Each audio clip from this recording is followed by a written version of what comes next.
Olá! Hoje a gente vai mergulhar a fundo em uma das questões mais antigas e também mais persistentes do Brasil: a luta pela terra. É uma história que fala sobre poder, sobre desigualdade e, acima de tudo, sobre as pessoas que vivem e trabalham no campo. Para a gente começar, olha só essa citação poderosa de Euclides da Cunha. Ele chama um sertaneiro de Hércules Quasímodo. Pensa nessa imagem, alguém que parece frágil por fora, mas que esconde uma força gigantesca. Isso captura com perfeição o coração da luta pela terra no Brasil, um povo de uma resiliência que é simplesmente impressionante. Ok, vamos lá. Saindo um pouco da poesia para a gente entrar no conceito. Afinal de contas, o que exatamente quer dizer reforma agrária? De forma bem direta, é isso, uma reorganização geral para garantir que a terra cumpra uma função social e econômica. A ideia principal é que a terra não seja só uma mercadoria, mas um recurso que sirva para o bem-estar de toda a sociedade. Agora, um ponto que é crucial: não é só entregar um pedaço de terra e pronto. Uma reforma agrária de verdade é um pacote completo. Significa ter acesso a crédito para poder produzir, ter ajuda para vender os produtos, estradas boas, energia elétrica e, claro, escolas e postos de saúde. Sem tudo isso, só a terra não resolve muita coisa.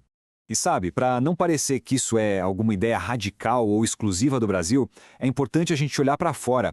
A distribuição de terras foi uma ferramenta que muitos países, que hoje a gente chama de desenvolvidos, usaram ao longo da sua história.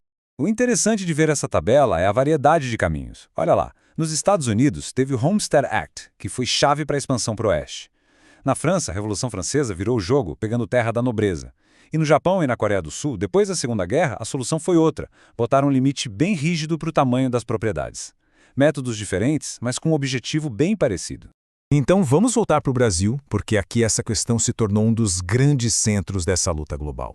A história da terra por aqui é uma ferida que parece nunca fecha de verdade.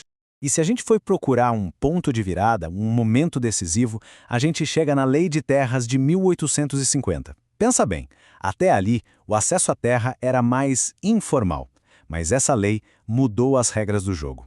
A terra virou mercadoria. Só podia ter quem tinha dinheiro para comprar. E isso, claro, fechou a porta para a população pobre, para os imigrantes e, principalmente, para os recém-libertos da escravidão.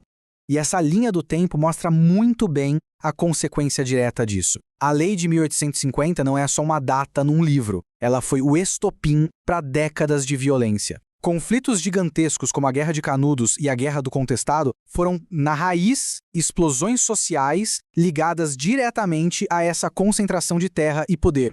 Bom, diante de séculos de exclusão, era de se esperar que em algum momento surgisse uma resposta mais organizada, né? E essa resposta ganhou um nome que ficou conhecido no mundo todo. É em 1984 que nasce o MST.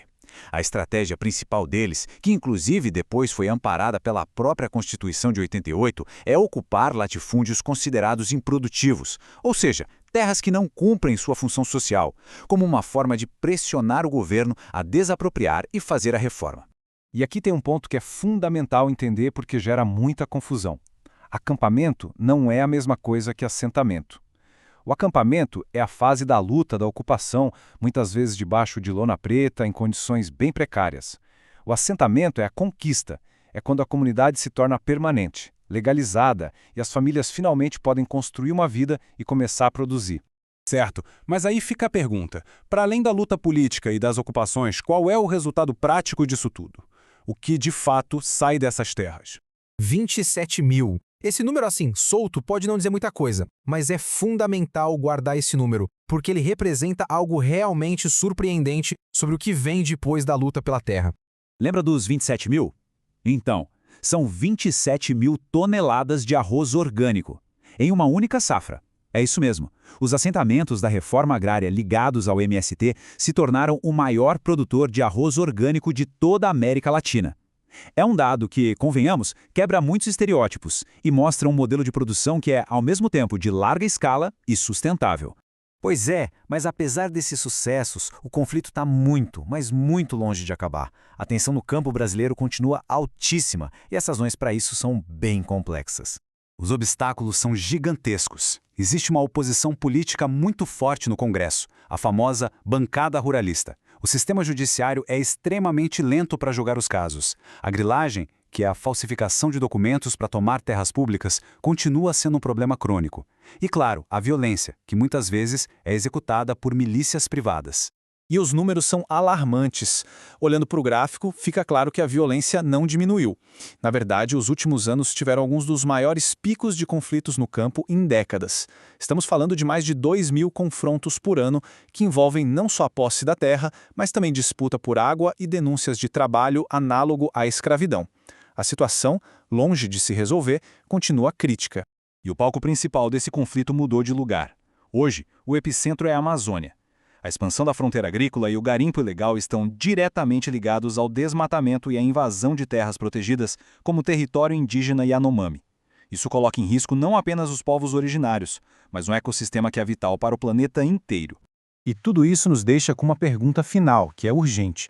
A antiga luta pela terra no Brasil agora se encontrou com a crise climática global. A questão já não é mais apenas sobre justiça social aqui dentro, mas sobre o futuro da Amazônia. E a resposta para quem vai decidir esse futuro, bom, essa ainda está sendo escrita.